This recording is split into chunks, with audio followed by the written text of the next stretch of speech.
Hello, I'm Lindsay, and I've written this book about dried flowers and its wonderful illustrations, etc. But what I'm going to show you today is the fact that you don't actually need to grow rows of flowers just for drying. Most people somewhere in their garden will have plenty of things to dry. And gardens are lovely in the summer, but it's winter you need more flowers. So that's why it's a good idea to dry them in the summer. Now, this is honesty, and as you can see, it's just sort of self-seeded here, but you've got it all over the garden, really. Now, if you wait, these turn silver, but I cut it when it's still green like this. You just strip all the leaves off. I'll pick those up later. And you can dry it when it's green, and that's what it'll look like. This is a strand here. Very, very pretty flower. Fresh or dried, very easy to grow. That's a deeper pink, but there is a lighter pink as well that is equally lovely. Perfect for drying.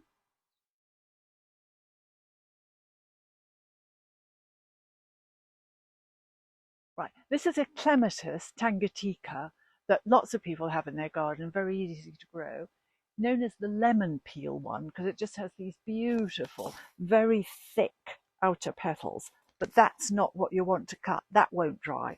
What will dry is this, which is the seed head. And the seed head looks like this to begin with and then goes into wonderful curls. So you just have to wait a little while, but it doesn't matter. It goes on and on and on. While I'm here, look at all this Alchemilla mollusk going everywhere. Now, people love it or loathe it because it creeps everywhere and goes everywhere. And I love it for just that reason. But right beside it is a euphorbia. And like all euphorbias, you have to be quite careful because when you cut it, it has lots of inky sap coming out of the bottom. And you have to watch that because that's not very good for your skin. However, it dries absolutely beautifully. Lots of roses dry, with varying degrees of success. You just need to experiment. Now, this is one called Rambling Rosie, very popular. Look at that. And you always want to cut them when they're just coming out. And that way you will get some colour left. Dockens. Now, not many people really love dockens, do they? And you don't want them in your garden. Well, they self-seed, you see. But if you pick them when they're green, you can dry them like that, much prettier than when they're brown. There you go. You might not recognise this now, but this is one of my favourite wildflowers, Queen Anne's lace. It turns to seed, it dries beautifully like that. Scabious, very pretty mauvey purple lilac-y flower. Love them. Don't pick them like this for drying, but when they turn into seed heads, that's when they look like little sort of plump green pom-poms. They are beautiful. And while we're here, don't forget grasses dry beautifully. Look at that one, for instance.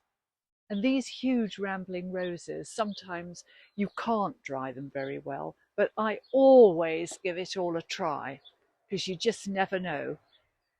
But the rule is always pick them when the buds are just coming out. This is a tree peony, and the seed heads sometimes dry really well. They'll open up and you have big black seeds inside. When you've got all the plants, just make sure you take all the leaves off. This one, the petals are going a bit far, but everything is worth trying. You hang those upside down. Ditto this, Astrantia. Take all the leaves off and hang them upside down. Ditto this rose. So what you do is you just get some twine.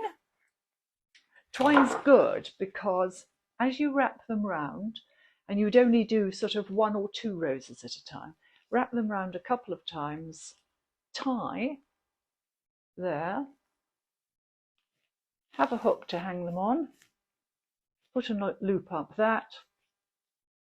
that's it, tie them up, and just leave them in a warm, dry, preferably dark place.